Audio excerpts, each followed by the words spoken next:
Hello and welcome to Rally Report at the end of a very eventful day one of this year's Lombard RAC Rally.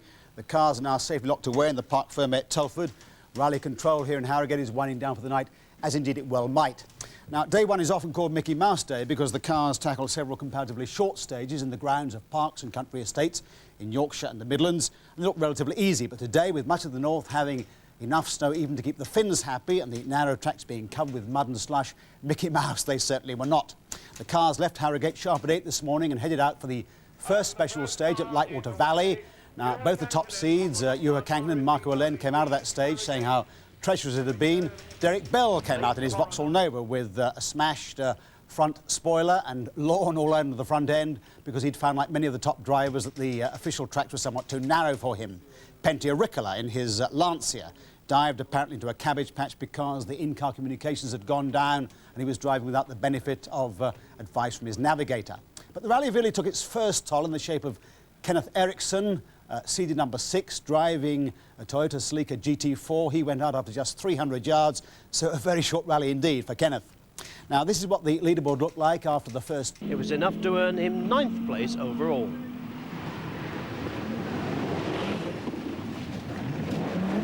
The Japanese driver Tetsuya Fujita finished 12th on last year's Lombard and was going well again today in the exciting new Mitsubishi Galant. He was 11th overall. This is the first time there's been a full Soviet works team in this rally. With no fewer than 6 Lada Samaras entered, a sort of motorsporting glasnost. Jim Smith of Dundee won his drive through the Radio Times Rally Quest competition. And after today's performance in his Vauxhall Nova, he certainly seemed a worthy winner. If you thought this was the young Swede, Kenneth Eriksson, what had gone wrong?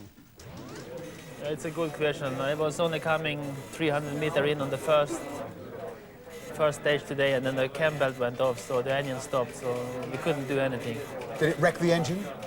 Yeah, the engine is completely broken, yes. This is your first drive in a four-wheel drive car, isn't it, this year? I mean, have you enjoyed the year? Yeah, this year has been very fantastic for me because we did a lot of development with this fantastic car we have, and I had also to learn this year, and I feel it's going better and better, and I was really looking forward to start here. But tell us about the car. I mean, has the Toyota, everybody's got eyes on it, has it got the legs to catch the Lancia? Yeah, you see now he is in the lead, Juha Kankkunen with the Toyota, so it seems that the Toyota is maybe a little bit better than the Lancia now. But it's been in the lead several times and something's gone wrong. Has the car got a fundamental problem, or is it just a question of early teething troubles? No, I think the car is so new as a rally car. It's only a half-year old. We have done some races with the car, and normally we was expecting to take longer time to come up to the same level as Lancia, and I hope we can manage this time now. Well, that takes us to the early afternoon. It was still snowing in fits and starts, and the cars had 5 stages to do before tea time, from Clumber Park through Trentham and Chatsworth to Weston Park. Barry Gill again takes up the commentary. Juha Kankkunen finished the first day of this year's rally in exactly the same position as the final day of last year's, firmly in the lead. Pleased with his Toyota, he joked, "There's more snow here in England than there is in Finland." Marco Alén went off twice at Trentham in the powerful Lancia. He ended the day 27 seconds adrift of his old rival Kankkunen. Ari Vatanen's power steering failed him and he dropped to 32nd place overall. Timo Salonen was the fastest of the Mazda team, but complaining of lack of power. He was lying 5th when the cars arrived at Telford. The right tyres were critical on such an unexpectedly wintry day. Eriksson chose the wrong set for the final stage, spun, but still finished 4th overall.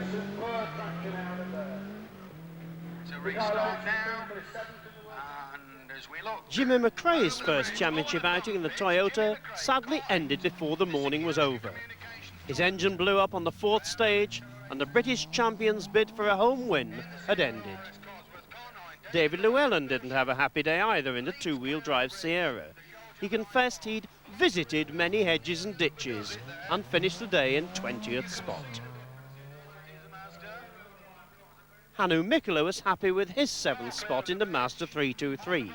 He had no problems on the stages, but had to replace a drive shaft this afternoon.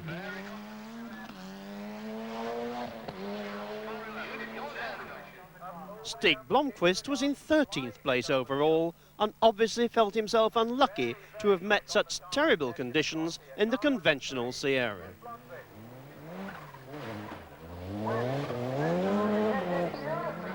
In contrast, Bjorn Voldegaard was very happy with his day's work, 3rd in the Toyota. Malcolm Wilson was the first Briton on the leaderboard, 9th overall in his Vauxhall, despite a puncture after hitting a rock on the Trentham stage.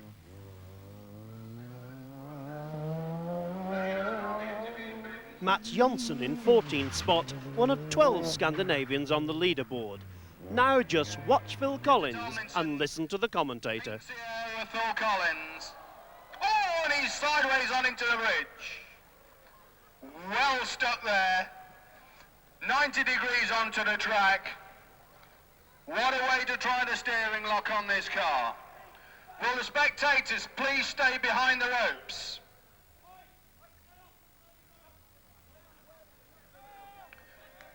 Call out, behind the ropes, please. This car is pretty firmly stuck there. There's 14 feet 10 and a half inches of car in 14 feet 11 and a half inches of bridge. You've seen the Montego advert with the superb parking. No one could have parked this how Phil Collins has parked it. It just wasn't Phil's day. In fact, he nearly hit another bridge as he dragged his bumper behind him, then missed a hairpin on the Trentham stage and ended the day in 43rd place. It was getting dark by the time the cars reached the Trentham stage. This is Per Eklund in the nimble little Nissan. 61st overall, but looking forward to the Forest tomorrow.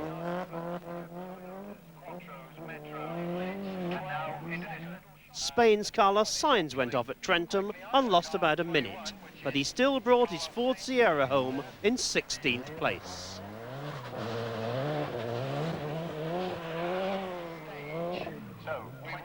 Louise Aitken-Walker lost time on the last 2 stages when her Peugeot was down on power.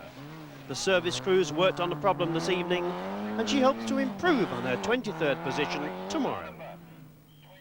Sebastian Lindholm claimed 12th place in one of the old favourite Audis, despite a broken windscreen caused by whiplash from his own aerial. Rallying has its own share of fishermen's tales every year. Well, it was quite clear all the drivers have been having a tough time of it in those stages. David Llewellyn spoke of having had a couple of really big spins. Derek Bell, twice World Sports Cars champion, talked about wanting to get back into the Parc Fermé and finish the day. Even the master himself, Juha Kankkunen, said he was taking it carefully. Now, Tony Mason managed to get in amongst the drivers at several of the halts during those stages. Well, Juha, you're here in Telford. You've got a 30-second lead on after the first day. Aren't you going rather fast? No, I mean, it's quite okay. I mean, everything has gone well and we have had just right tires for every stage and seems to be that the car is good. It's really good and going well. And what about these Lancias snapping at your heels? Yeah, it's going to be a good fight for sure tomorrow when we get to the gravel. Oh, Jimmy McRae. Well, we're very sorry to hear it. You were going very well this morning. What happened? Well, I'm sorry to be here without a car as well. Just on the road section between stage 4 and 5, the engine just started knocking badly, and the mechanics had a look at it and they think it was a crankshaft that has broken. And that was it. Finished. Driving up a road section at 40 miles an hour. So I needn't ask how you feel. Oh, I feel terrible really, because I mean the car was going well. I wasn't pushing myself. We were comfortable aligned 5th, and it looked good. There's no team plans. We are just going to the finish of the day and then we see what's happened. The rally starts tomorrow anyway. Yeah, are you having a good rally today? Well, I think so. How did you like the Yorkshire snow this morning? A little bit slippery maybe. What's the four-wheel steering like in these conditions? Well, I would like to get this front wheel steering first working. I cannot turn it so heavy. Power steering doesn't work, so we first get the front end right. Even I can't turn the wheel, let alone you. Well, I like the snow, but you know, it's just been a big panic in the dark and having such a mucky stage. So It sounds to be making a lot of noise. yeah, it's making a lot of noise. It's enjoying itself. Derek, your second ever major rally. What are your views now? Unreal. I mean, those first 5 stages up north were unbelievable in the snow and ice, and I've never driven in that crud before, you know. I'm used to going on a skiing holiday when I see that stuff. Ah, Ross, how's it going? Never been so scared in my life, mate. Why is that? Oh, no, I just can't read the roads. This ice and stuff, never seen it before. Well, what do you think of our snow? I think I better go back to Australia. And are you getting used to the left-hand drive? I believe it's the first time you've driven it, more or less. Yeah, we are. There was a tree on the left-hand side.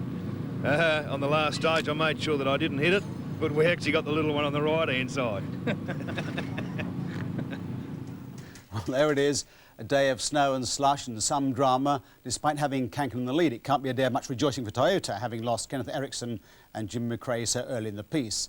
This is what the leaderboard looks like tonight. Juha Kankkunen, the careful Juha Kankkunen, just ahead of the old fox Marco Alén, Bjorn Voldegaard in the Toyota, neck and neck really with Michael Eriksson in the Lancia, and Timo Salonen hanging in there in the Mazda 323. Everybody's hoping, of course, the Toyota will prove reliable enough to make a real battle of it.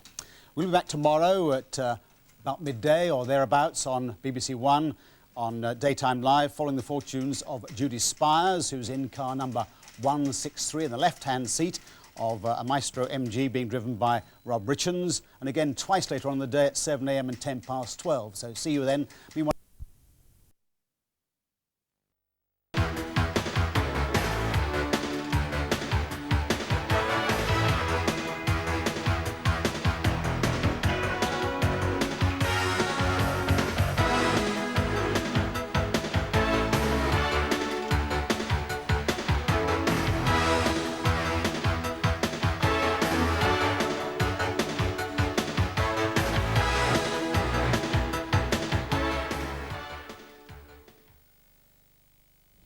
And here's the full lineup for tomorrow.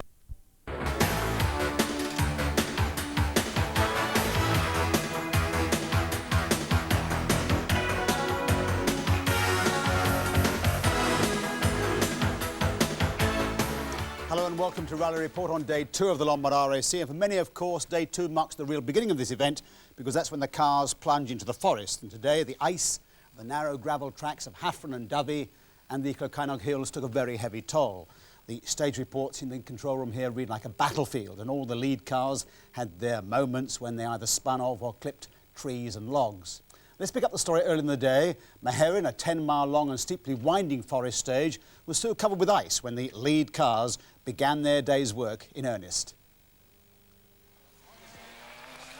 Wales most certainly did not keep a welcome for the overnight leader Juha Kankkunen. Less than 2 miles into this 9.94-mile stage, the twice world champion suffered a puncture. The wheel was badly damaged, and he took more than 11 minutes to finish the stage. That was a minute too much, and his lead was lost.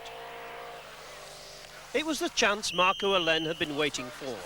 He too suffered a puncture, but it was towards the end of the stage, and his third fastest time was enough to let the Lancia Ace squeeze into the lead for the first time in this event. Timo Salonen, winner here in 1986 for Peugeot, collected an arrow on his way to a fast time which helped him hold 5th place in the new Mazda 323.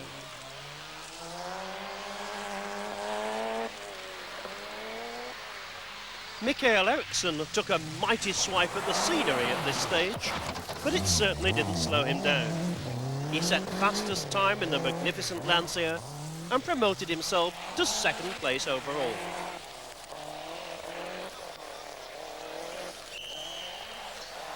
David Llewellyn was, of course, on home ground today, but was still one of the many drivers caught out by the ice.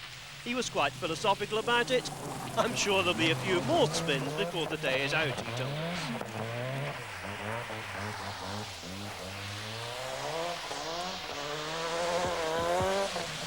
Pole position with a difference. Big Bjorn Voldegaard was another star to suffer a puncture at this stage, but he clung on to 3rd place overall in his Toyota. The first Briton on the leaderboard was Somerset's Malcolm Wilson. Using all the power of the 16-valve Vauxhall Astra, he was holding on to 9th place and seemed very happy indeed. The ever-popular, jolly veteran Russell Brooks was really showing his paces in the Ford Sierra. He was 9th fastest on this stage, which was enough to let him leap 5 places on the leaderboard to 14th position.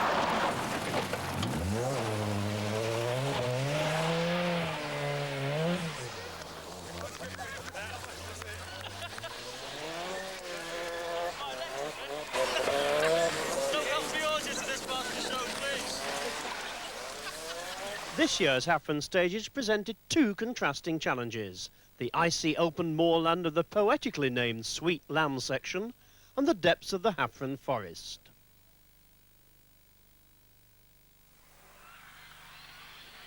It didn't take long for Marco Allen to consolidate his newly won lead. Despite yet another puncture halfway through the 10-mile Hafren stage, he set a time of 11 minutes 47 seconds, which no one was able to equal.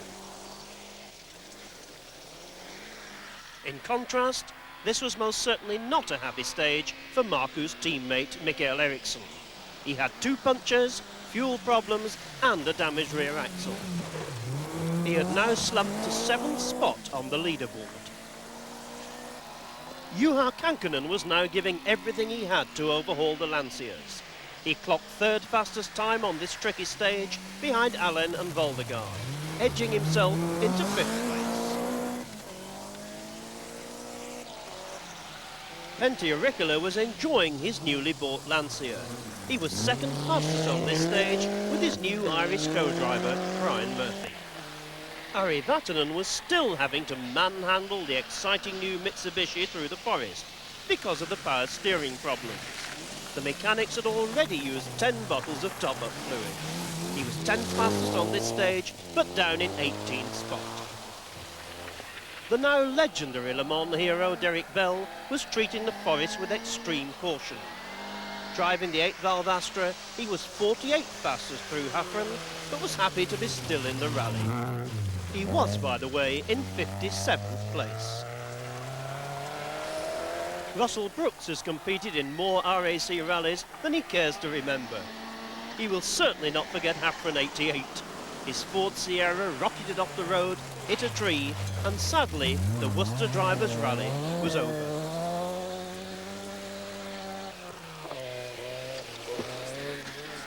Louise Aitken-Walker and Ellen Morgan were having an exciting day, to say the least. The Scottish star had spun her Peugeot on 3 consecutive stages. Commented Ellen, "There's been no damage to the car, just my heart." The former Spanish squash champion Carlos Sainz surprised everyone with his debut performance last year when he finished 8th for 4. Despite the obvious handicap of 2-wheel drive, he was 13th fastest here and in 14th position.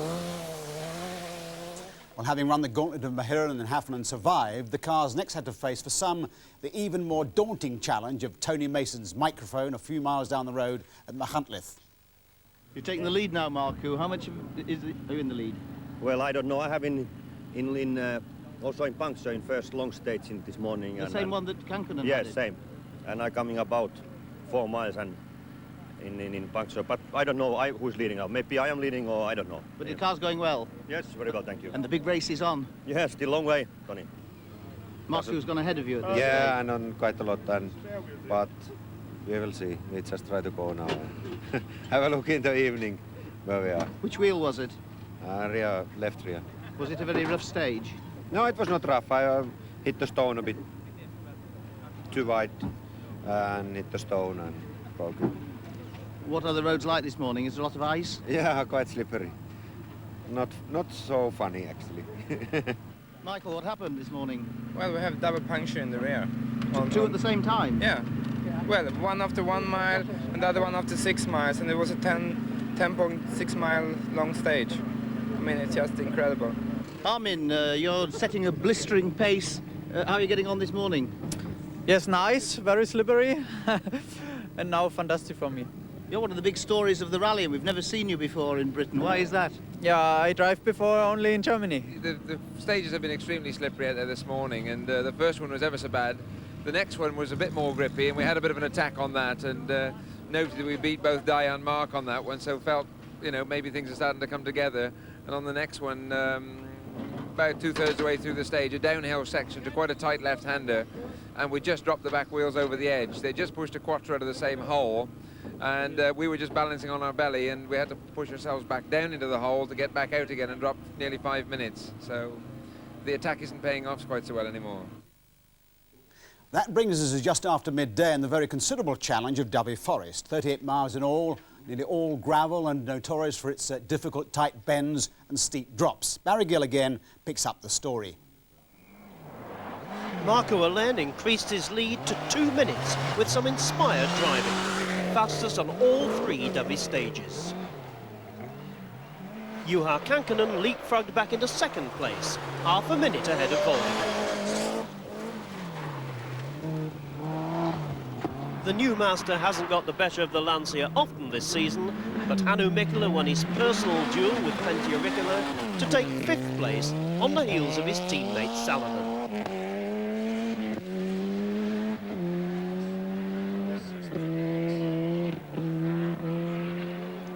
Mark Lovell from Somerset is, curiously, national champion of both Ireland and Holland. But this is the event in which he really wants to shine. The Dyfi stages really seem to suit him, and he moved from 21st to 18th position. Sweden's Stig-Olof Wolfridsson was still surprising the favourites. He was in 15th place in his Audi. But this has not been a happy family rally for the McRaes. After Father Jimmy's exit yesterday, young Colin retired today with engine failure. But he had climbed from 111th to 34th spot. The first ever official Russian team was not faring as well as might have been expected in these bleak conditions. Their best placed Lada was 109th. Radio Times Rally Quest winner Jim Smith was 112th, and he was enjoying every minute.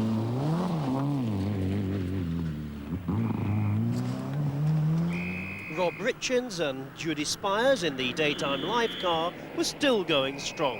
They were 114th and very happy with it.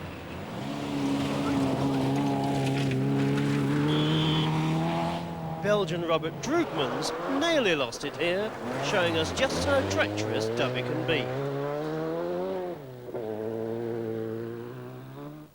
Our favourite Australian, Ross Dunkerton, was cheerfully ploughing along in 46th spot, still getting used to the car and the climate. Phil Collins has had more incidents to talk about than most. Remember that bridge? But he was still 37th.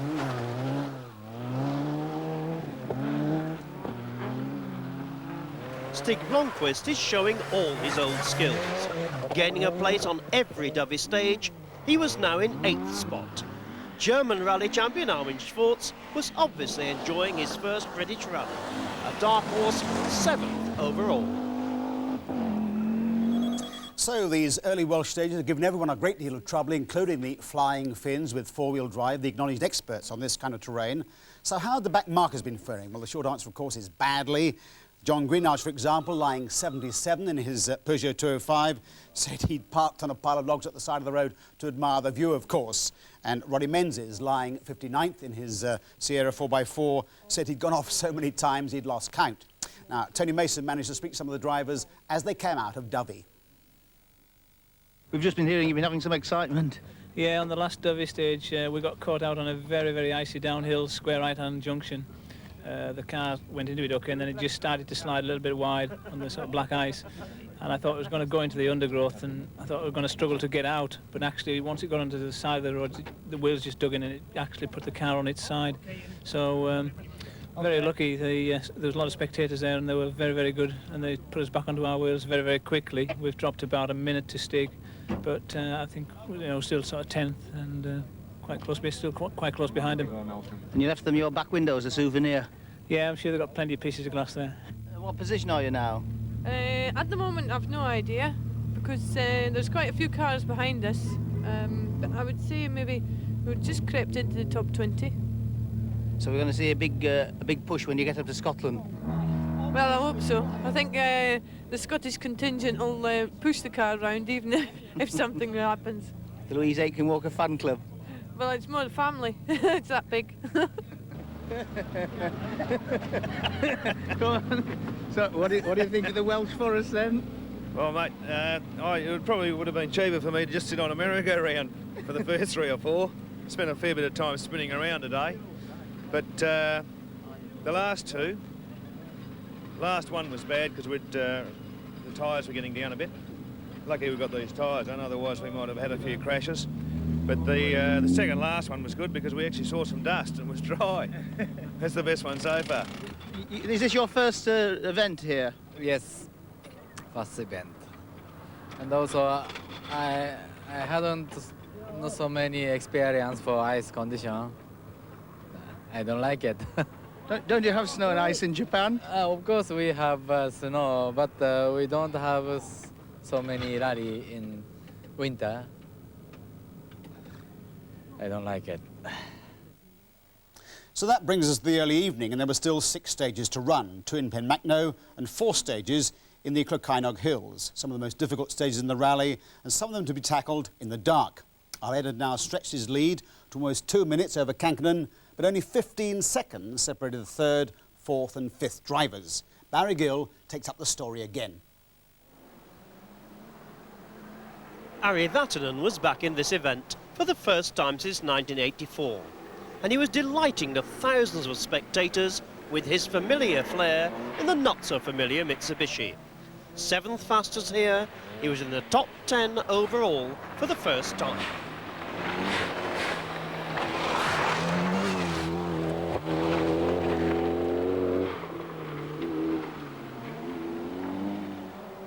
There are few drivers more exciting to watch than the first world champion Big Bjorn Voldegaard.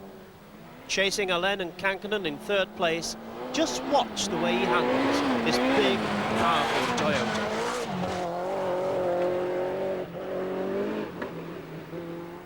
The Belgian driver Pascal Gabon was still just ahead of his Argentinian rival Ricaldi in his bid for the Group N championship.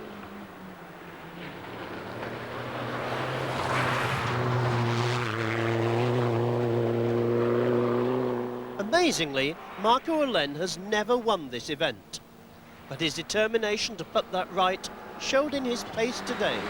He was fastest on all the last 6 stages. Despite 3 fast drives on the demanding Devi stages, Pentti dropped a place. He was now down to 6th.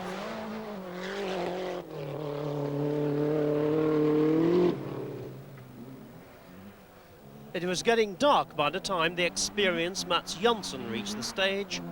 He was doing very well indeed at 14th place overall.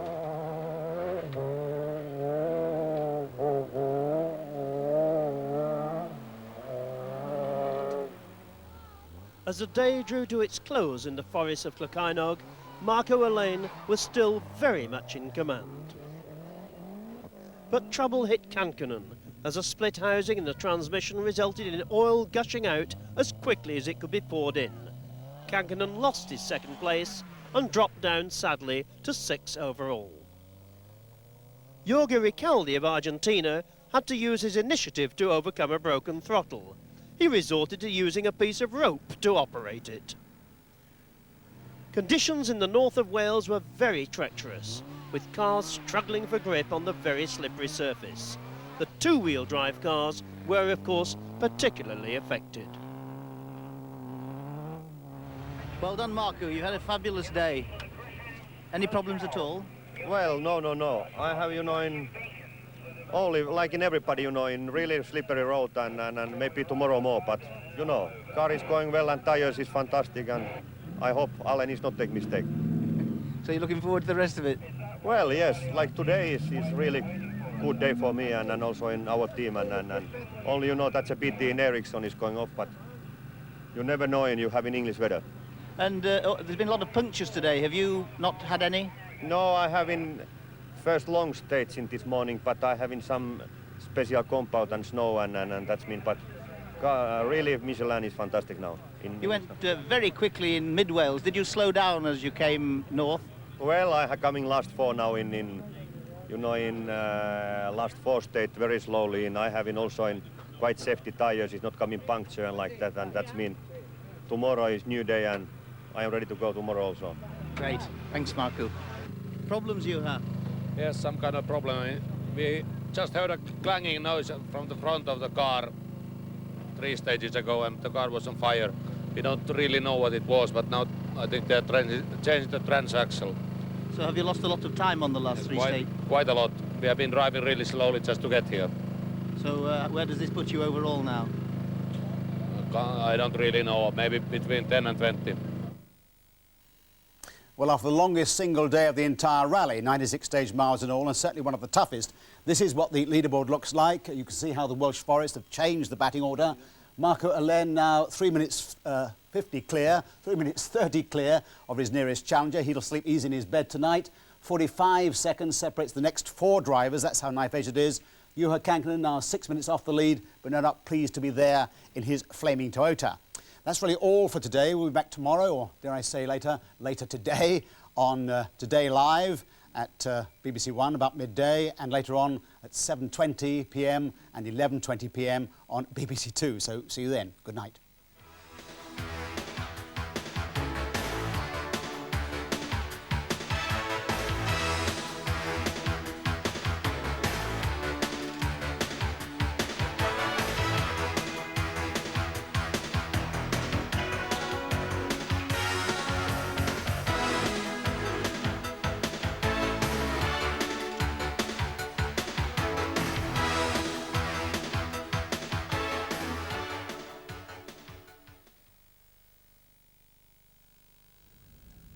Well, now the time.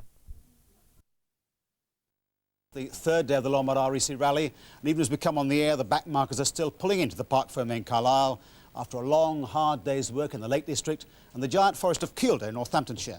92 stage miles in all. There are no easy days on this rally, and it's been at or below freezing all day, so ice has been a major factor. Torval and Dean country, as one driver put it. We pick up the story in Grisdale. The first stage there is one of the longest and toughest of the entire rally, full of difficult bends. The second is shorter and faster. Barry Gill. Marco Alen was aiming for a record 19th championship win as he led 131 survivors into the Grisdale stage near Ambleside. He emerged with a near 5-minute lead. Bjorn Voldegaard, winner here in 1977, wasn't so lucky. Only 6 miles into the first 17-mile stage, he had a puncture and had to drive the rest of the stage with a flat front near-side tyre. Timo Salonen was enjoying an all-Mazda duel with his distinguished teammate Mikkola. Here he had to give best to the 4-times winner, dropping from 3rd to 4th place overall.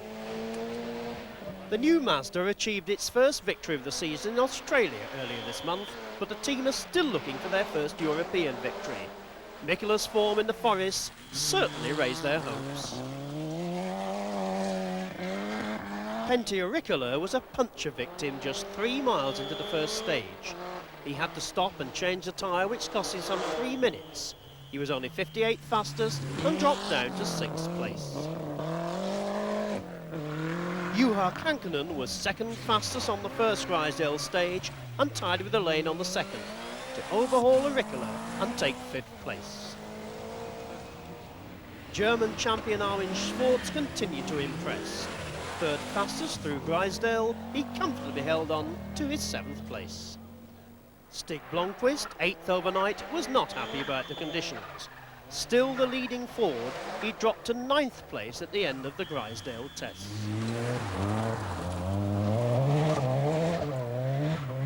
'84 winner Ari Vatanen was much happier today with his revolutionary Mitsubishi. He was 4th fastest on both stages in Grisdale and advanced up the leaderboard to 8th position.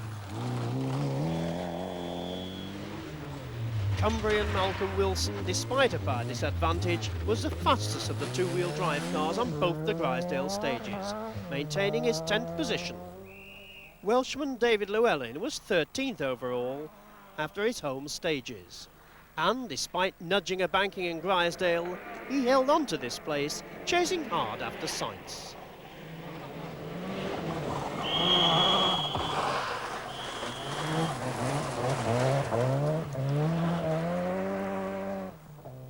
The highest placed Group N car was Massimo Ercolani's Lancia, 14th overall this morning. But in Grisdale, the man from San Marino hit a log pile, damaging his rear suspension and axle.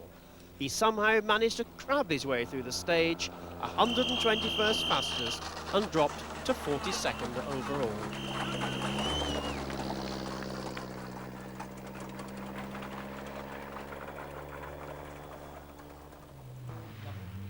Spaniard Carlos Sainz was another Grisdale victim.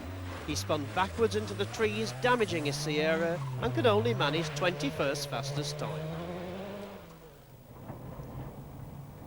Louise Aitken-Walker was still in the top 20, in 19th place. But that place was threatened by this incident seen by the in-car camera in Grisdale.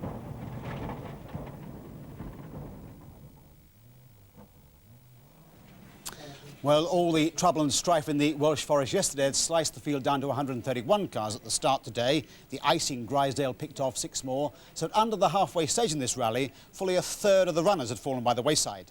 Now, the redoubtable Tony Mason, whom I incorrectly rechristened Barry on the 7:20 programme this evening, was waiting at the lovely Windermere for the drivers who still had a long, long way to go before tea time. Nick, who gives the orders in this car?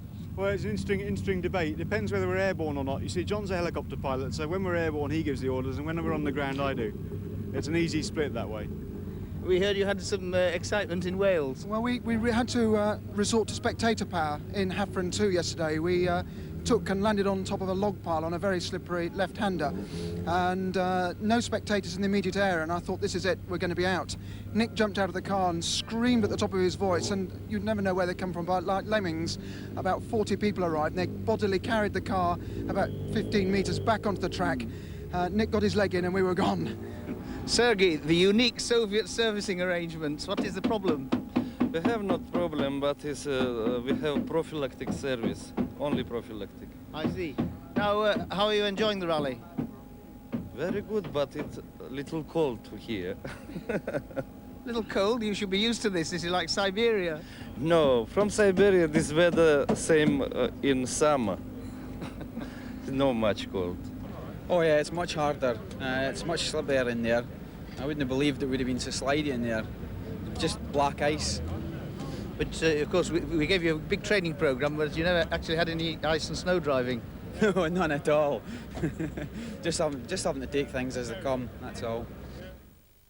Well, from Windermere, the cars pushed on into the north of the Lake District, where we had cameras at Coombe and Withop. Coombe is 5.5 miles round the mountains, very steep and very narrow. Withop is 2.5 miles, very narrow and steep. Barry Gill again. It was beginning to look as if Marco Len in the Lancia could do no wrong. Fastest on the Coombe stage and joint quickest at Withop, he extended his lead over Voldergaard to 5 minutes 22 seconds.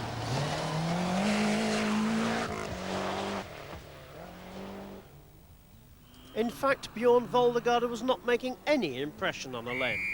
He was 13 seconds down at Coombe and 16 seconds slower at Withop.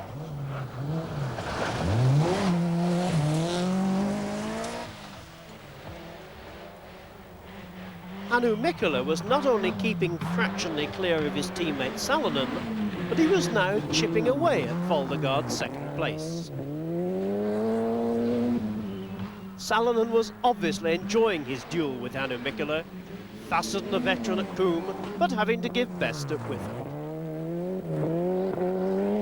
Juha Kankkunen was really flying in the Toyota, second fastest at Coombe and equalling the leader Allen's time at Withop. The rally isn't, of course, all about the leaders. Every competitor faces his or her particular challenge on this magnificent event, in which to finish is a victory itself. Here comes another Smith and Jones, Trevor Smith and Roger Jones, 31st overall. Suzuki Obar, competing for the 11th time on the Lombard RAC Rally, must have been delighted with his top 20 place in the Mitsubishi. Alan Peacock and Richard Wise had improved the power-weight ratio of their Ford by shedding a front bumper. They were in 98th position.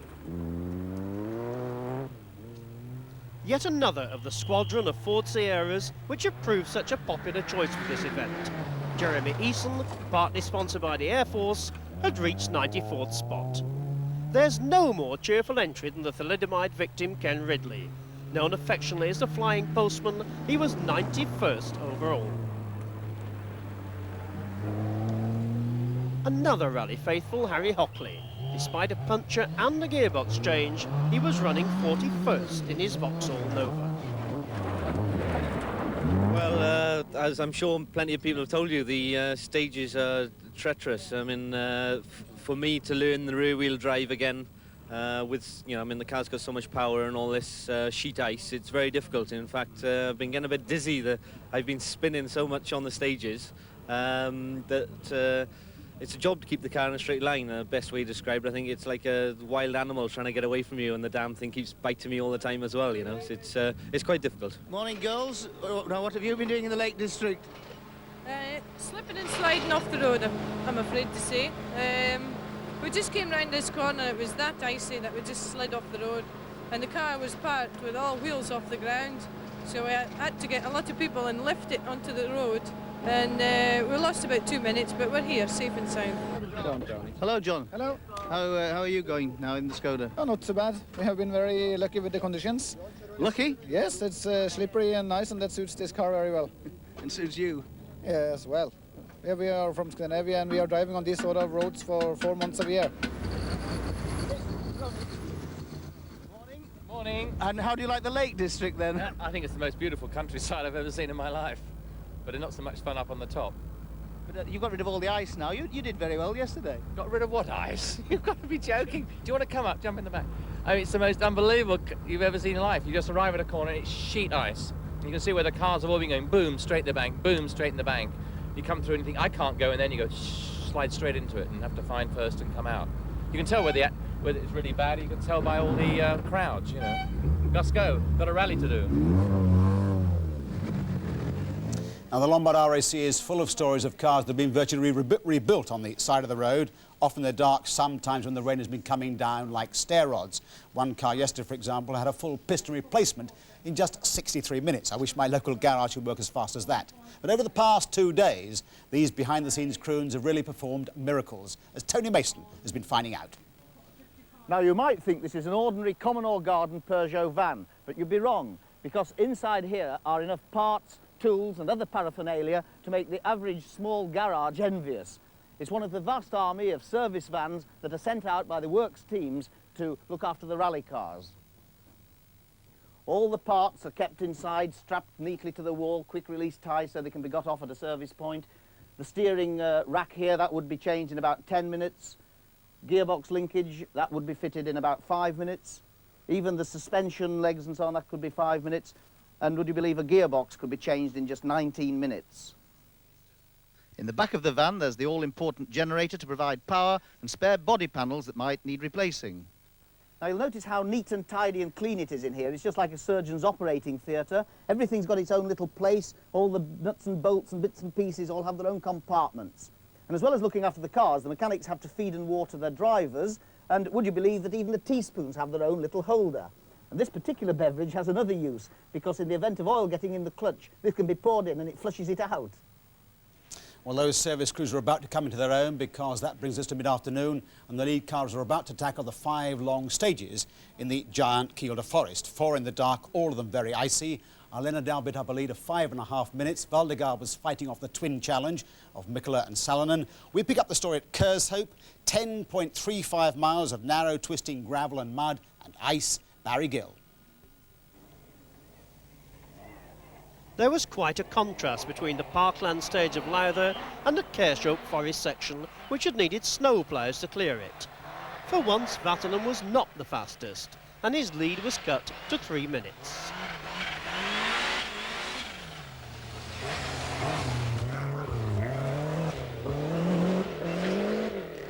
It was Hannu Mikkola who was now Alain's closest challenger. Second fastest at the Kershope stage, Mikkola jumped up the leaderboard to second spot.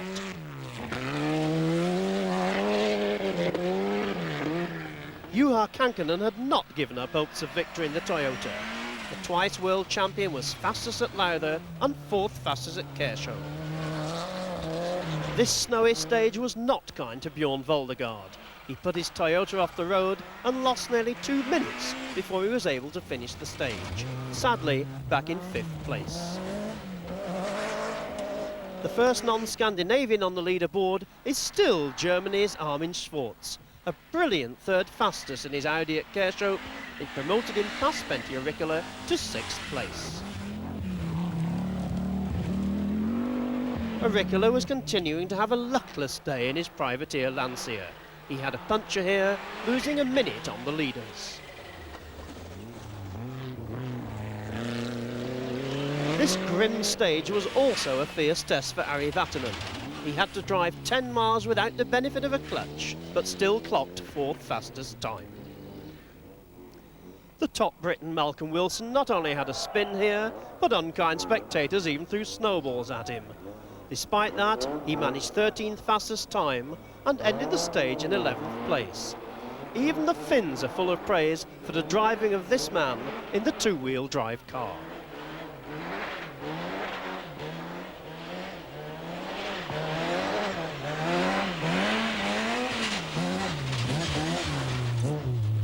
Nineteenth fastest through this stage, David Llewellyn was still bravely battling with a Ford that has too much power for its two-wheel drive in these conditions. He was 15th overall.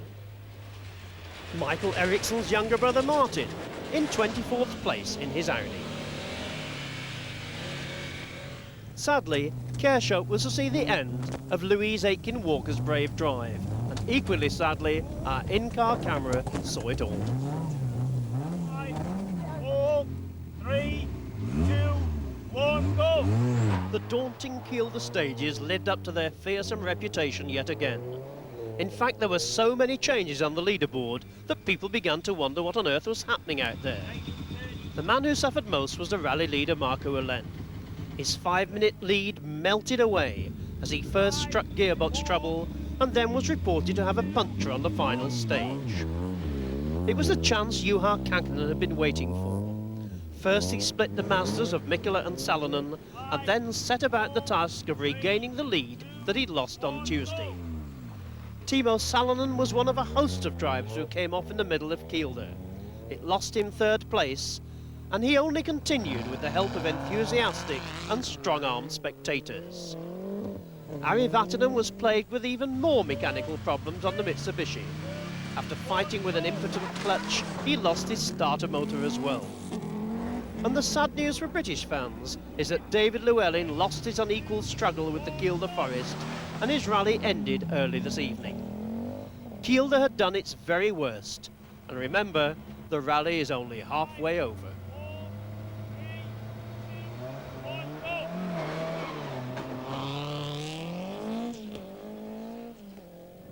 Oh, you've had a hectic time in Kielder. What's happened? Well, you know, in starting immediately, I coming in Kielder, you know, our gearbox is broken in 3rd gear. Taking big noisy, and our mechanics takes fantastic job. He's changed something half an hour, but I pay road penalty about 1 minute 20, and after in too many cars. So that's dropped you down now. You've lost about. And you know, it's really, really slippery. I come in, maybe I am 13 or 14 car in road, and after, you know, I have in last state also in puncture, and really, really bad luck. You know, I come in very, what I say, safety in Kielder, and not worry. But now in maybe Juha is leading. I don't know exactly what is situation, but okay, still 2 days. Tomorrow is really rally start. How did you like Kielder, Juha? Terrible. I mean, there's not really... Okay, it's the same for everybody, but still there's no driving feeling or something like that because it's so slippery and just hitting all the time the banks, and it's not nice when the weather is like that. It's much nicer when you have good competition. You seem to have been putting in quite a charge. You're climbing up rapidly. Yeah, it has gone well today. No problems and nothing. We finally got the car ready this morning, and now it has been good day for us. Now you're the local man that comes in the Kielder Forest. What's it been like? Absolutely treacherous. never before have I ever seen anything like that. Must have had more spins and etc. in there than I probably have had since I started driving this car. It's incredible. It's crazy. Well, 3 days down, 2 to go. The cars are still pulling into the Parc Fermé in Carlisle. It's still freezing. And really, ice has been the great leveller today. Look how it's transformed the leaderboard. Juha Kankkunen back in the lead, head-to-head with the old fox, Hannu Mikkola, and just 15 seconds ahead of Marco Alén. So now it goes Toyota, Mazda, Lancia, Toyota, Mazda. What a setup for tomorrow. We'll be back tomorrow, BBC One, Daytime Live, again on BBC Two at 7:40 p.m. and 11:20. But let's leave you with Australian Ross Dunkerton's view, last view of this rally. See you tomorrow. Good night.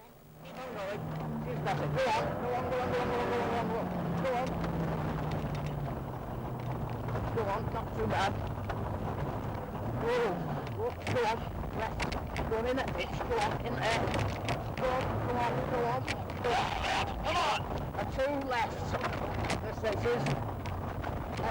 Left 2 here. Oops, don't move too much. There we are. Whoa. Better if needed.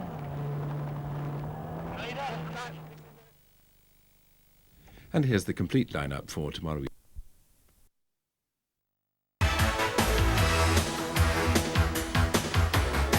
Report at the end of a fourth and crucial day of this year's Lombard RAC. Now, the drivers who'd slid and skated through Kielder last night had to be up and strapped in their cars by 5:30 this morning, ready for the long run back down through southern Scotland into North Yorkshire. When they started, just 15 seconds separated the top 3 runners, and fully 40% of the field had fallen by the wayside. And conditions really were no better. There was lots of ice about and fog was expected in Kielder. They had 82 stage miles to run in total, starting with a cluster of stages in the southern Scottish hills called Twigleys and Castle Ower and Crake, and Barry Gill takes us through those stages. So, 2 great drivers tying for first place started the duel of the champions. Hannu Mikkola gave the Mazda a brief glimpse of glory when he took the lead at Twigleys, but he could only manage 4th fastest time at Crake, and Marco Alén was back in front. Juha Kankkunen, joint leader at the start of the day, was only fractionally off the pace. But in such a split-second battle for the lead, it was enough to drop him to 3rd place, just 19 seconds behind Alén. What a battle royal. Both Kankkunen and Mikkola had to give best to Marco Alén.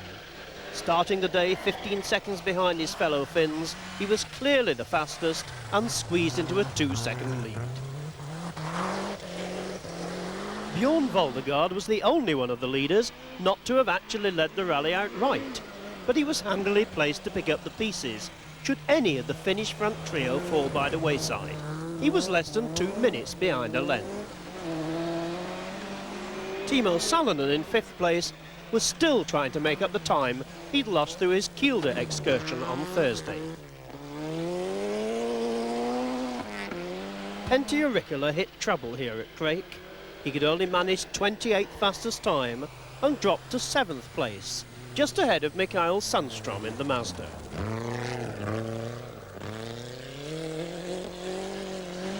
So Armin Schwartz was having even more of a dream debut. He now found himself in 6th place in his Audi 200.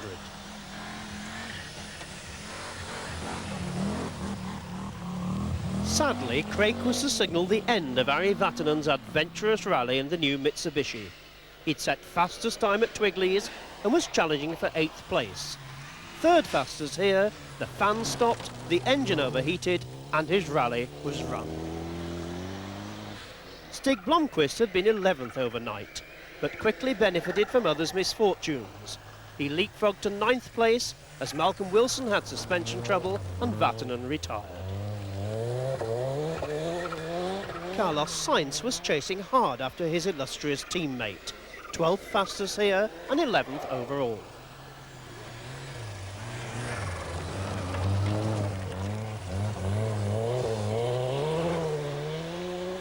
Kalle Grandel is now the only remaining member of the Peugeot Works team, having lost both Colin McRae and, of course, Louise Aitken-Walker.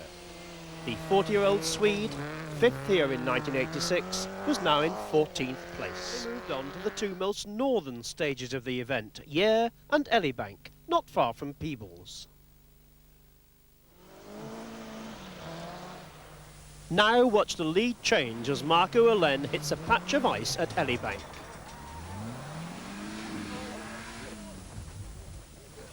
The spectators rush to the rescue, caught by the camera of David Bent in this anything but amateur video.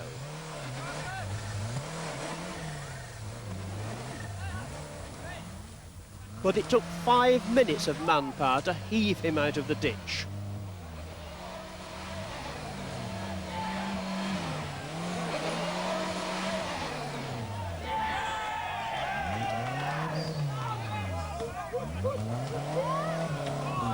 And so, at the end of this far too exciting stage, he was back in 5th place.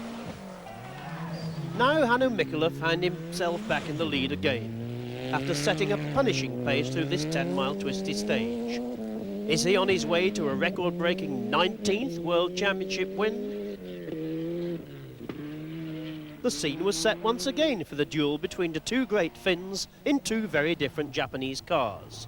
But so far on this 4th day, Kankkunen had given best to Mikkola on 3 stages.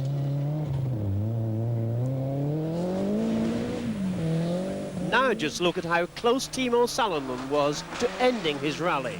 In 4th place, he really hits trouble, is lucky indeed to escape. Our thanks to David Bent yet again. Pentti Jurikala had trouble here at Elibank too. He hit a stone and was anxious to have his suspension and steering rack checked at the next service halt. Armin Schwartz was 2nd fastest here to keep just 10 seconds ahead of Jurikala. The irrepressible Eklund was still going strong in his tiny engine Nissan March. He was in 25th place, but surely feeling the cold here, his aerial hit some low branches, whipped back and smashed his rear screen.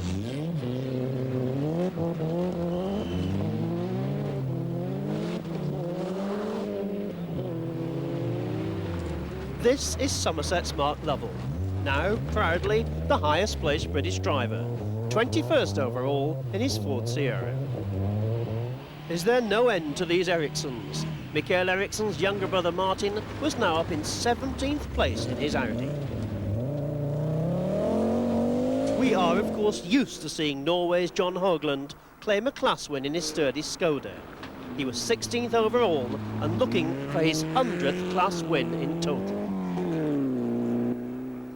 More joy for Mazda. The Belgian Group N champion Gregoire de Mavis had battled his way to 14th overall in his 323. So, with 5 of the day's 10 stages completed, the sad news for British supporters was that Malcolm Wilson finally had to withdraw from this event in Elibank, having had severe suspension problems all morning. So this is what the leaderboard looked like at about 10 o'clock this morning. Mikkola and Kankkunen were having a rare old battle for the lead, just 14 seconds apart. And only 40-odd seconds separated the next 3, Valdegaard, Salonen and Allen, with his beleaguered Lancia fighting off the threat from the Mazdas and Toyotas. Now, Tony Mason was waiting to speak to the drivers just a few miles down the road at Hoyk Services. Problems? How long did you lose? 5 minutes. So that puts you down. Anyway, never mind. Long way to go and the car's still okay. Yes, but you know, in so slippery that corner and before it's coming so well and I really try and vroom, it's completely ice. Completely ice in right corner but thanks you for spectators take, you know, car is really deep. I am sure car is never coming back, but you know, English people is really try. How many people were there to put you back on? I don't know, 100 maybe. And the conditions this morning in Scotland are obviously better than Kielder. In this one, yes, I made a bad tyre choice once, which we lost about a minute and a half there, but that's my fault. So. In generally, we can now go much quicker than what we did in Kielder because there's some gravel, because it's warmer now, so the tires can bite through the snow and ice most of the time. So obviously this rally is turning into one where the tyre choice is going to be the most important factor. Well, it's a bit like Monte Carlo rally when it's going to win or lose it with the tyre choices. Rod, we're hearing from all the drivers of the Ford Cosworth, the two-wheel drive, how terrible it is. You're in a Ford Sierra 4x4, so obviously not the same problems. No, that's right. It should be a lot better. I'm just not quite as good a driver as some of them. And we are picking up a few places now, though. and thoroughly enjoying ourselves. We've had our share of problems. Have you? What were they? We broke a strut and lost all our brakes on stage 29 in the snow and had to drive almost 17 miles with no brakes, which frightened me to death. Really? No brakes whatsoever? No brakes at all. Didn't dare touch the brake pedal because we'd have lost all the brake fluid. Because it's so slippery and then it gets grip, we've just had a problem. We've broken our gearbox. So we're in a do or die situation at the moment. We don't change it, we're out. So we're taking a gamble and hope we get away with it. How long have you got to do that? We've got somewhere in the region of 60 minutes, but we've never attempted it before because we've obviously never burst one before. They're working very hard. I've got my fingers crossed. All the top drivers are saying how amazingly slippery it is. You haven't actually mentioned that, but it must be terrible further down the field where you are, isn't it? It was a big problem last night running at car 100. I mean, if the first runners thought it was slippy, they should have been running at, 100 cars behind after they'd skated the surface. It was really, really slippy and terrible. But this morning it's a lot better. We're running higher up. And it's a lot better for us because maybe the road's been chewed up a little bit, and this, the snow and the ice are starting to melt. So we're in a good position, and I'm enjoying it. We're looking forward to it. We just try to drive to our strengths, which is not very quick but very steady, and we're still here this morning. We had an mighty moment at the end of Cray. There's a hairpin right, and we went front wheels over the top. Fresh air drop, but we managed to get back out. So. Was a bit of a panic on there, but we're still going, still okay. No bother with the car. Well, while the cars rush south towards England and perhaps the sun, what about the person who sits in the left-hand seat, calls all the shots, takes all the lumps and bumps, and gets very little of the limelight? I mean, of course, the co-driver. Well, this beautiful statuette will be awarded for the very first time tomorrow, is in part an attempt to redress that imbalance. It's in memory of Nigel Harris, who was, of course, one of Britain's best co-drivers, Malcolm Wilson's old partner. He was killed last year. This will be awarded tomorrow to the best placed British co-driver in this event. Incidentally, Nigel's younger brother Stephen is taking part in this rally in car 152, a Lada, and he's still going strong. Tony Mason looked at the job he and his colleagues have to do. Now, you may have noticed that there are two people inside every rally car. You may also notice that nobody ever talks about the passenger. Well, he's the navigator, the co-driver, to give him his correct title, and he's actually the brains of the duo. In fact, he's the office manager, a very high-speed office, a very uncomfortable one, but it's his job to look after an amazing amount of paperwork. He's given a very comprehensive road book like this, which has junctions for every single section of the 2,000-mile rally route, and on it he'll highlight special points about servicing and things of that sort. He's provided with another book of reprints of the Ordnance Survey maps, which show every single special stage that they compete in, and these are specially highlighted in green by the printers, and he adds extra information about hazards and danger points and so on.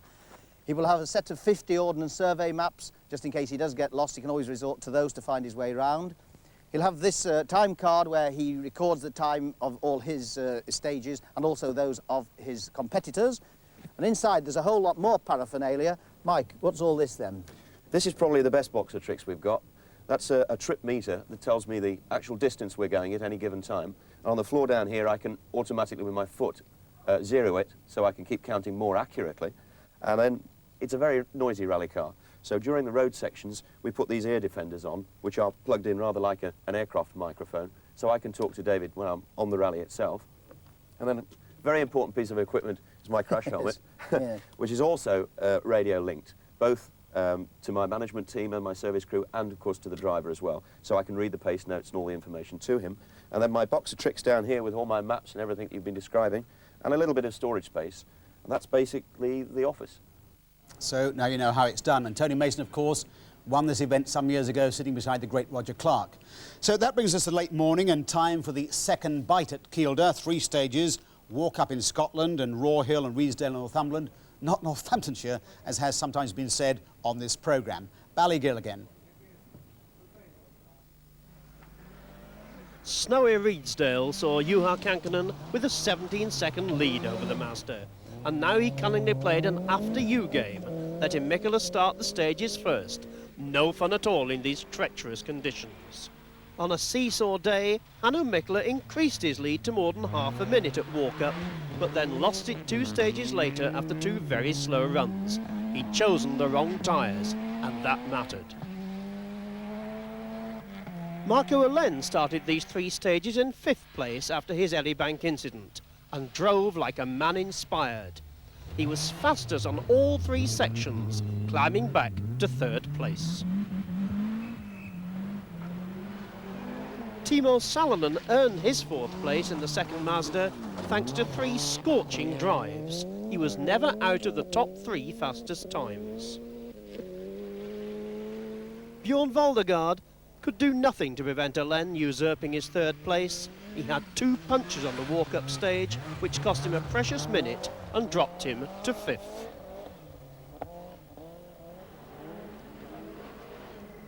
Pentti Riikola was very quick indeed. 3rd, 4th and 5th fastest through these snowy stages.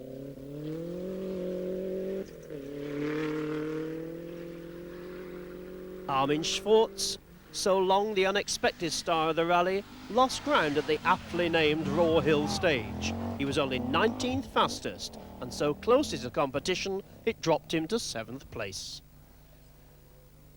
Chelmsford's Simon Stubbings learned to drive as a 9-year-old in his dad's slate quarry.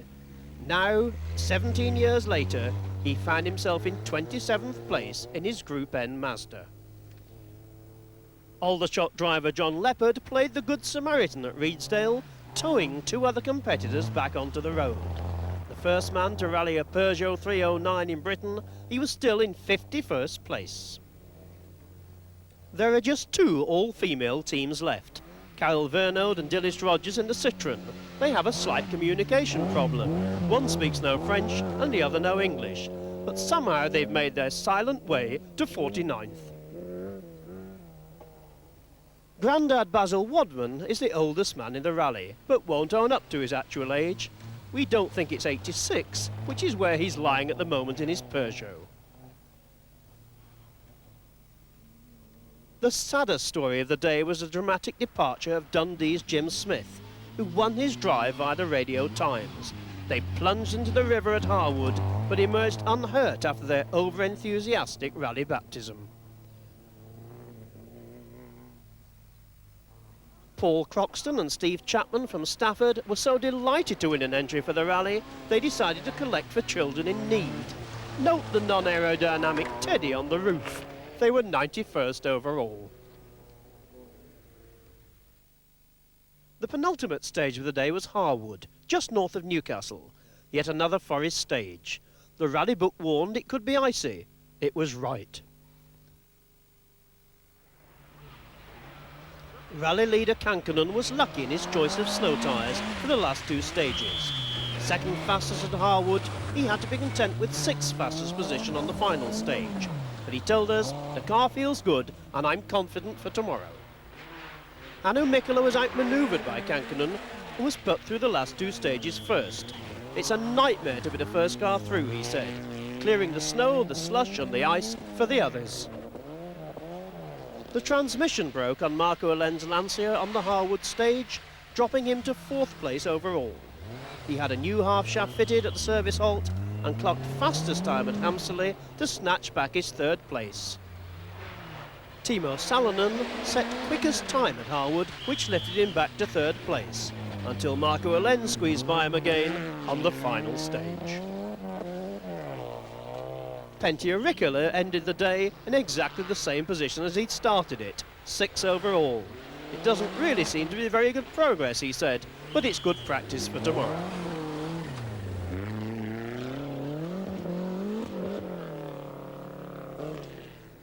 These spectators were very lucky indeed, as Seisuke Oba's car suddenly shot forward.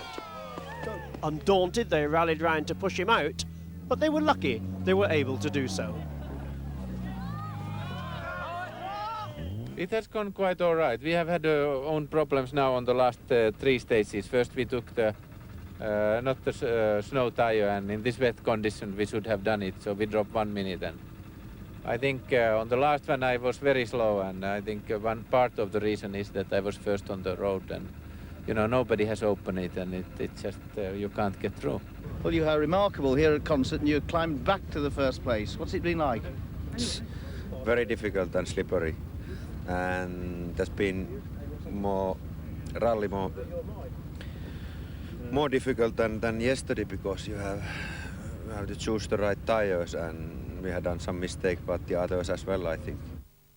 So after a day of some ups and downs and some roundabouts as well, best characterised perhaps by Mark Lovell, who said he was giddy from the pirouettes his car kept performing. So this is how the leaders stood going to the last day. Kankkunen 1 minute 6 seconds ahead of Mikkola in his Mazda. Alén 38 seconds ahead of Salonen. Bjorn Valdegaard fighting off a Rikkola. 2 Toyotas, 2 Mazdas, 2 Lancias. Are we going to see a Japanese victory in this rally for the very first time? We're back tomorrow on BBC One on Daytime Live, again on BBC Two at 2:45 to cover the finish. See you then. Good night.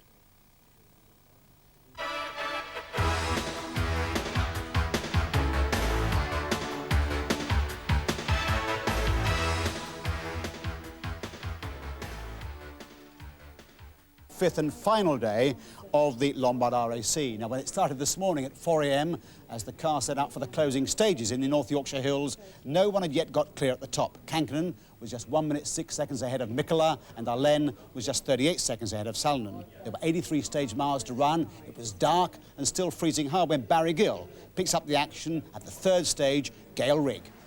Kankkunen was more than a minute in the lead and just 100 yards from the finish when his Toyota simply flew off the road.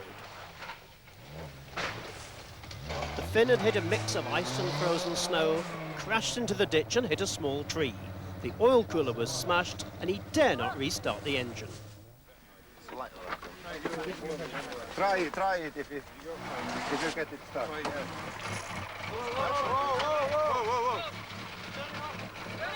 He actually dashed down the track to warn Pentti Rikkola, but to no avail. The Lancia ploughed into the ditch and it took 7 minutes to get it out again. We're grateful to Warrington and District Motor Club member Jonathan Brooke for these dramatic pictures. What happened, Pentti? What happened? It was just before the last stage. There was ice in. I mean, there was no ice in the whole stage, and suddenly we go over Creston, and it's full of ice. And about 200 meters before the first corner, but the car doesn't stop because you need uphill to stop in that sort of conditions. So we went straight into the bog. What do you call bog? You know, soft. Oh, yeah, very soft bog. Yeah, and then so we had to roll the car back onto the road. Still happy? I'm not very happy at the moment. I know you have some problems, so that's not good at all. What is it? Have they said anything on the radio? Could be serious. We don't know. Not with him, but with the car. Do you think you can catch Hannu?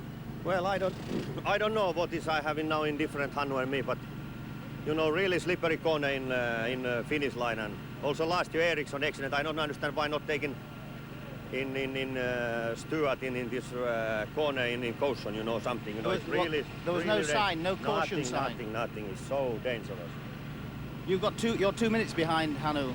Yes, I going last 2 stages about 40 seconds faster than Hannu. Okay, I really try, but you know, really coming hard. Juha Kankkunen stopped in the stage. You're now in the lead. Yeah, but I think it was really ridiculous from the organizer to run this stage on the end because it was poor ice. And for the last 500 meters, it was literally like an ice skating place. Do you mean that Juha Kankkunen's gone off the road? Yes, he hit the side and... Rikkola also in the same place. It's you know, it's a very fast road which is suddenly just ice, nothing else on it. So you're now in the lead, Hannu? Yes, for a while. We'll see what happens. Hannu now led the survivors into the longest stage of the whole event, the Yorkshire Forest of Dalby. 18 miles of often very bumpy forest track. The 46-year-old Finn, seeking a record-breaking 5th win in this event, was now more than 1.5 minutes in the lead. He'd never been outside the day's fastest 4. Could he end the Lancia monopoly of this year's championship? Marco Alén was hammering along in 2nd place, courtesy of Kankkunen, who dashed down the track with a triangle to warn his fellow Finn. Timo Salonen was now in 3rd place, despite choosing the wrong tyres for the first stage of the day and losing more than a minute. He was 6th fastest through this stage. No one has been plagued with more punches on this rally than Bjorn Valdegaard in the Toyota. Here at Dalby, he had to stop again to change a wheel, But despite this incident, he held on to 4th place.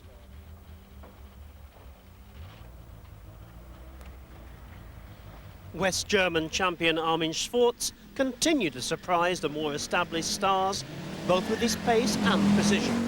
He was now in 5th place and, of course, still the first non-Scandinavian on the leaderboard. Pentti Riikola, now with a new windscreen following his Gale rig contretemps, was making a dramatic bid to regain a top placing. Now lying 6th, he was fastest of all through this stage, 13 seconds faster than Hélène. Stig Blomqvist was now in 7th place in the Ford Sierra.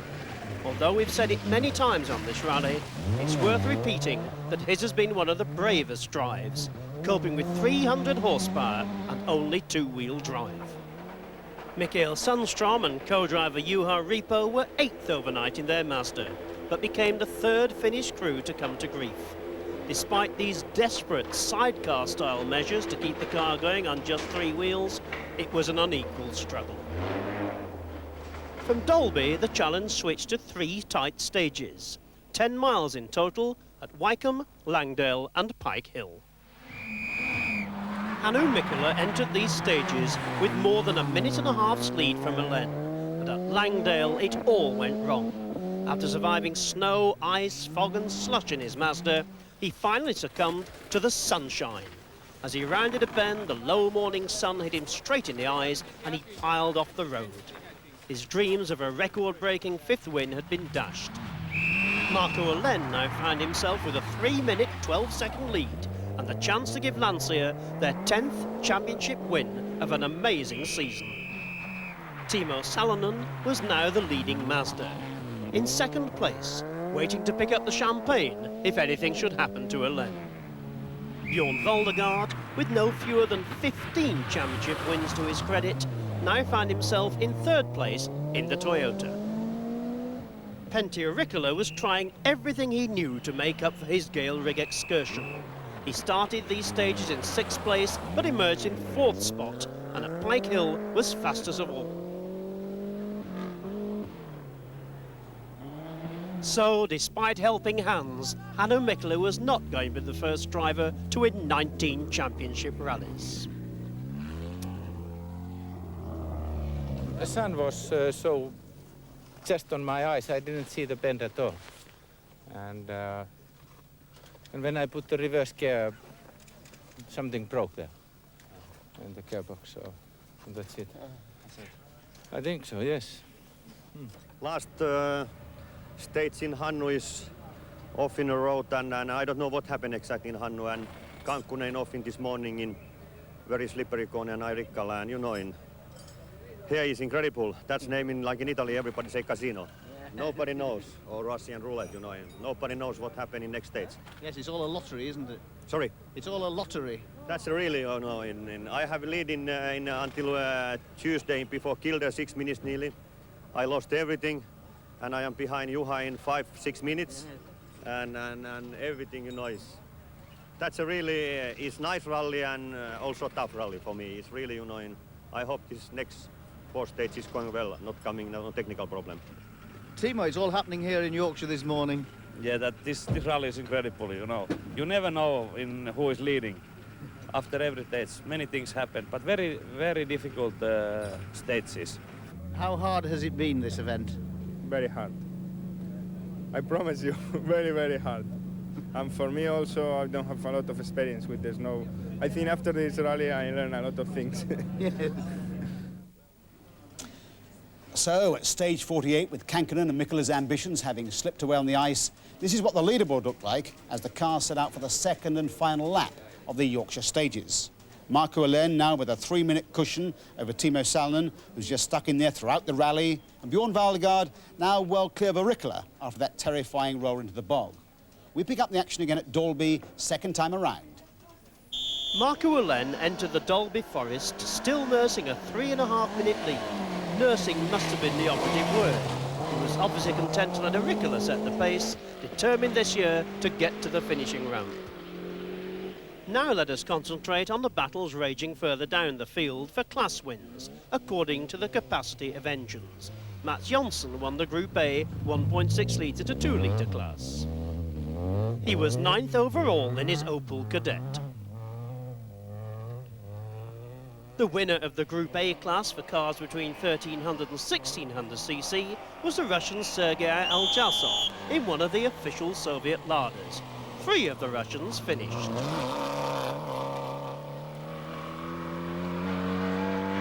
There should have been special centenary champagne for Norway's John Haugland. Yet again he won the Group A 1.3 litre class, his 100th class win.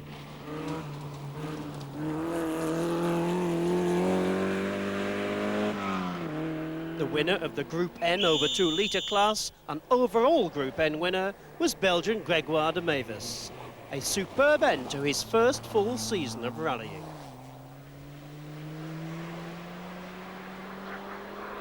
The winner of the Group N class for 1.6 to 2 litre cars was Brian Wiggins, the 36-year-old Clacton-on-Sea driver. This was his 6th class victory in 10 attempts and always in a Vauxhall. The Group N winner of the 1300 to 1600cc class was another Norwegian, Børge Gundersen from Oslo in his Toyota. Winner of the smallest class in the rally, Group N under 1300cc, was a 25-year-old French student, Stephen Murray. Amazingly, this was only his 2nd rally. The Daytime Live team were as happy as the winners to have finished 80th. Well done, Judy and Rob. And finally, a word of praise for Derek Bell, who finished 29th, despite occasional deafness. Over that second crest, it drops down to a square left, difficult to stop. That'll do. Woo, woo, woo, woo. Listen to me, it's here, it's here. Oh, Derek. Oh, Derek.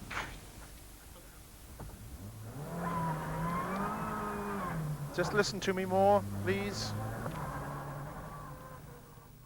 The 52nd and final stage of the rally was Wycombe again. 2.5 miles. Time to reflect on a superb event. One in which Marco Allen at last had the luck he surely deserves.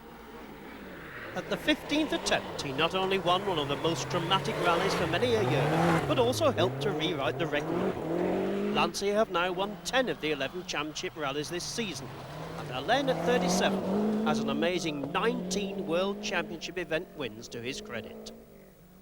Timo Salonen took the new Mazda to the edge and almost beyond at Elibank.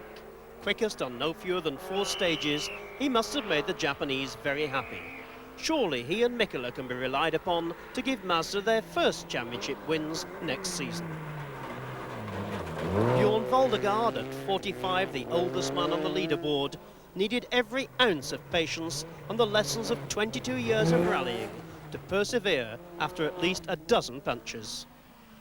Quickest on 15 stages between them, Ian Kankkunen showed that the Toyota is going to be a car to be reckoned with. Pentti Rickles was one of the great drives of the event. After his accident in Gale Rig on the final morning, he drove like a man inspired, fastest on 5 of the 8 remaining stages. This, believe it or not, was Armin Schwartz's first World Championship rally. At 25, he's not only younger than any other driver in the top 10, but representative of the new breed of non-Scandinavian drivers.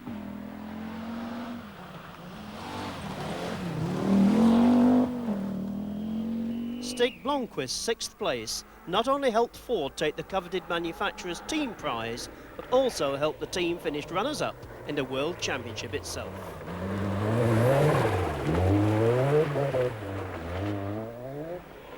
Carlos Sainz helped give the Sierras an unexpectedly high placing in such awful conditions, and something for the home fans to cheer. These 2 entries were the first British-built cars to finish. Well done, Borum. Although it's nearly 2 years since the once supreme Audi Works team quit the sport, the German mark was well served by the semi-private teams. There were no fewer than 4 Audis in the top 20. 8th overall was Stig Olaf Wolfridsson, the younger brother of the former Volvo and Stratos star, Per Ingar Wolfridsson.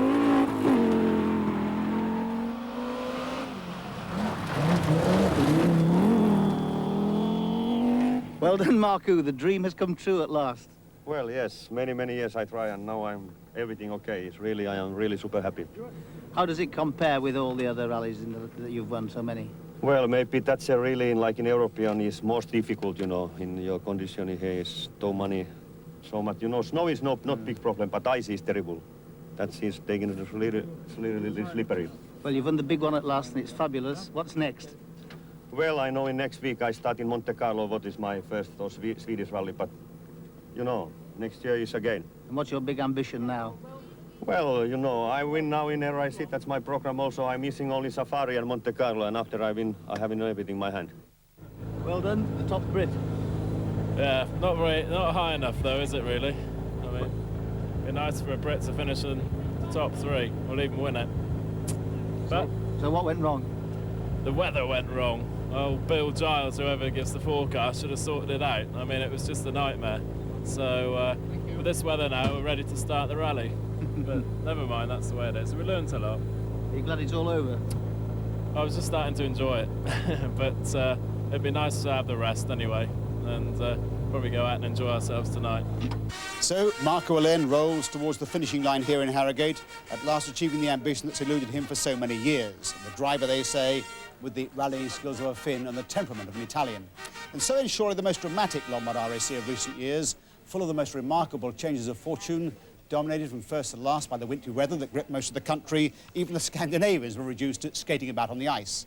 And marking perhaps a real turning point in the world rallying scene, with the Japanese cars clearly poised to challenge the dominance of the Lanciers. There'll be highlights of the rally on BBC Two on Saturday at 8:45. Let me just say good night from the whole Rally Report team here in Harrogate.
Never been so scared in my life, mate.